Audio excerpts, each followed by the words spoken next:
I said it was a direct question and it hasn't been answered. And that's due to the sake of time, of course, but I want to give you the opportunity now.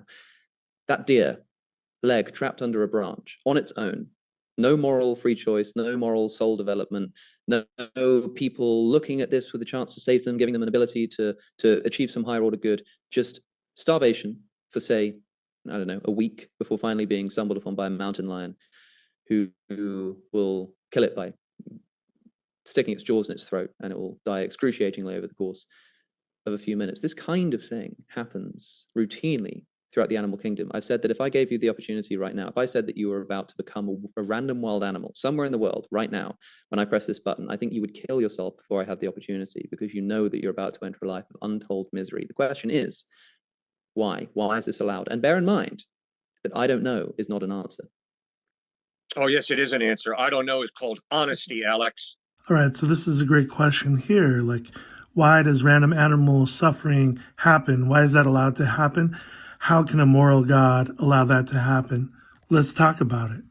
Lehi explains that once we discover our existence has purpose, then we can know that God exists at the same time, because you cannot have purpose without someone's mind. I don't believe I have an eternal life. I have no reason to think I have an eternal life, and yet I do have a reason to live. I have plenty of reasons to live. I have so much of a reason to live that I went in and had a triple bypass operation just before Christmas so that I can continue living. Do you know why? Because I love people, and I love learning, and I love exploring the world, and I love food, and I love sex, and I love drugs, and I love rock and roll, and all of those are reasons for living. How dare you suggest that without an eternal life, there's no reason to live? Well, how broken is your brain that you think the only reason to live is if you get to live forever? What? That's like saying, well, there's no reason to eat because I'm just going to have to eat again tomorrow. There's no reason to buy a new vehicle because it's eventually going to end up in a junkyard. That's one of the most absurd things you could say. So the point of this is to show that anytime you find a purpose, you'll find someone with a mind. It's true. You can find any purpose that you want. You can choose whatever purpose you want to live. But that's what you have to accept, is if humans make our own purpose, then we're just making it up. But if you're going to say that humans have a purpose that transcends them, then now you're saying that humans were created by a purpose, which means somebody must have created us. For example, if you say, I think humans should serve me and I should enslave humanity, then other people will say, well, I don't think humans have that purpose. Like, I disagree with you. And then we're at a standstill. But the moment you start to say that there's a transcendent purpose for humanity, you're starting to say that humanity has a creator. The moment you say, I don't think the purpose of humans is to enslave each other or to kill each other. Humans were created so that they could live together in harmony. Now, because you're saying that there's a purpose that transcends humanity, that isn't a choice by humanity, it isn't something that they made up, you're saying that there's a creator.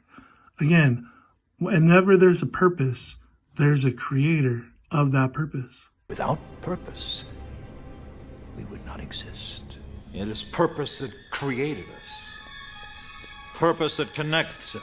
Purpose that pulls us, that guides us, that drives us. It is purpose that defines. Purpose that binds us. So once you find out something has a purpose, not only do you immediately know there's a creator of that thing, but you can also determine a morality. Like a game can have a morality. For example, once you know the purpose of basketball, you can tell who's good or bad at basketball by how the way they play. Once you know the purpose of soccer, you can tell who's good or bad at soccer, who's good at bad at Fortnite. And so that's the question about animal suffering. If you think animal suffering is bad, you've got to ask yourself, what is the purpose of animals, so you can determine whether or not suffering is good or bad for them. You thrust it into your opponent's belly like that, you see, and then you twist it a little, and you rip out his stomach. Then do you eat him? No, of course not. Does he want to eat you? Why no? Then why kill him? Because he's your enemy. What is enemy? Someone you hate. What is hate? There you have it. See, Mowgli, belonging to the animal kingdom, knowing the law of the jungle, has a hard time understanding the morality of man because animals and humans live by different laws. They have different purposes. So one thing I love about the Book of Mormon is it teaches you that if you're going to ask questions, you should try to start from the beginning and figure out where your question actually should start. So why do animals suffer? Goes back to what's the purpose of animals. Animals have lots of different purposes. One major purpose that animals have is to keep the earth going. And that's the Book of Mormon, baby.